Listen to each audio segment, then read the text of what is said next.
சண்முக வேளா சமூக சேவை அறக்கட்டளையின் துவக்க விழாவும் சங்க தமிழ் இலக்கிய பூங்கா செந்தமிழ் விழா புதுவை தமிழ் சங்கத்தில் நடைபெற்றது.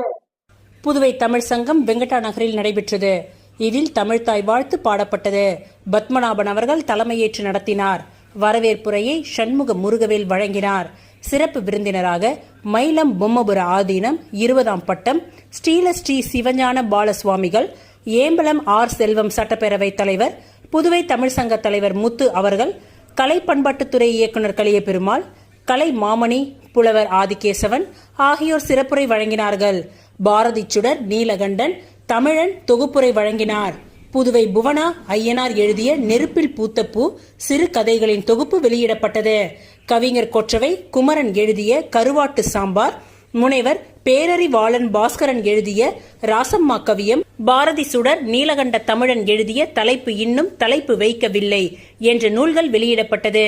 சீனு வேணுகோபால், டாக்டர் தமிழ்வாணன், டாக்டர் பால கண்ணியப்பன், ஆறு செல்வம், சரவணன், என்ஆர் ஏழுமலை, சண்முகம், பத்ரிஷா, பாப்பு ராயர், கலாவிசு, NS கலைவரதன், கலைவாணி கணேசன், காமாட்சி, கலியுகன், சம்பத்குமார், சகாதேவன், தட்சிணாமூர்த்தி, ஏழுமலை, கயல்விழி, ஜோதி ஆகியோர் கலந்து கொண்டு சிறப்பித்தனர்.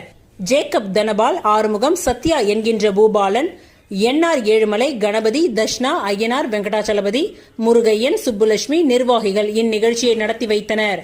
ஒருங்கிணைப்பாளர் பைரவி தலைமையில் அன்னை தந்தை போற்றுவோம் கவியரங்கம் நடைபெற்றது.